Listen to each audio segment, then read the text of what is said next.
Welcome, ladies and gentlemen, to an emotional episode of This Is Our Life.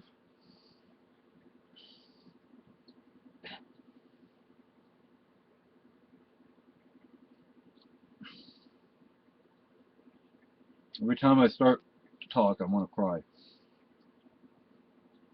I was friends with a young man on Texas death row, and I sent him some books, and I didn't always tell him when I was sending him things. So he got stuff, and he didn't know, who it was coming from.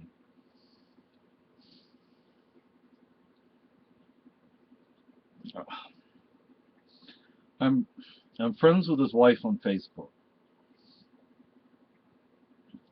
and there was one book that I sent him.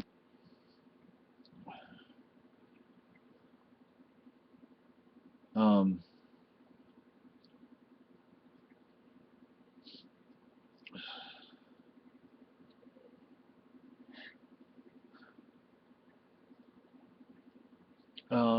let's see, Portrait of Myself, and I'm talking to his wife, and she told me that just about every question in that book, he answered my wife.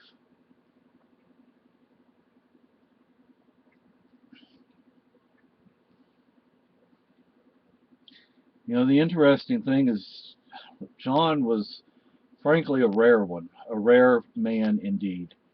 Um, First of all, he wasn't guilty. He took the blame for somebody else. And he never said anything to me about that. I didn't find out about that until after the fact. And the reason I started writing to him is because it's the Department of the Texas Department of Corrections website listed him as from Victoria. And I had lived right outside of Victoria for about 3 years. And I thought maybe we'd have something in common. Well, he's a lot younger than me. So we really didn't have anything in common. But well, I don't think we really spoke real serious about a whole lot.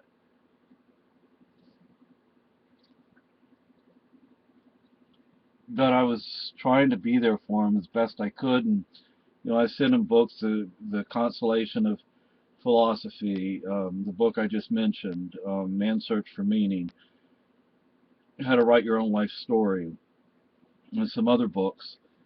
I mean, I couldn't afford to send him a lot, but I sent him some, and took the rap for his sister.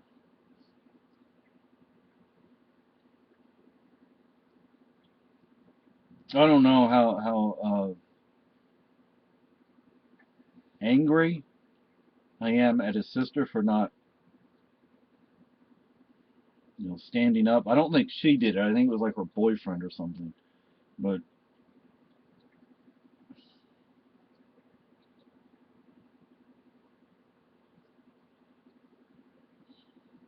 he didn't complain. He never complained to me. I mean, he said, there's not much to do, but I already knew that. You're on death row in Texas. You're in a cell. You're in isolation. Yeah, you're in isolation, and the cell's a little larger than a regular prison cell, but you don't have bars on the door. You have a steel door with a little window on it. Mm, You don't have a radio or a TV. There is a TV like in a common area, but you have to look out the little window on your door if they have it open for you to watch it. And I don't even know how often they have it on, and you don't get to choose what's on there. You live in isolation. If you've never been in isolation, I have. And I was only in isolation, I think the longest that I was in isolation was a week. And it was like 8 or 9 days actually. But your mind does funny things. You start to lose it really fast. So, I was just doing what I could for the guy. I miss him. And it's hard, I mean, I want to write to somebody else on death row, but I started to, but I couldn't write to him. And It was a mess. yeah, I mean, the other guy he killed his toddler, his girlfriend's, anyway. But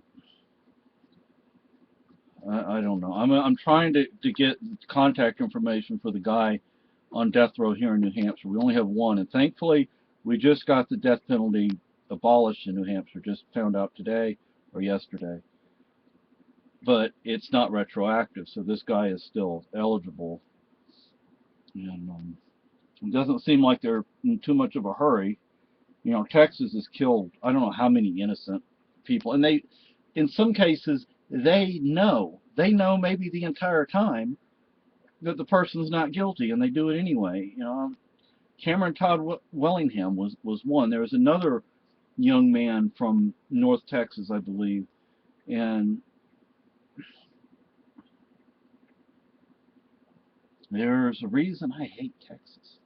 There are a lot of reasons, but the fact that people have no respect for human life is, anyway.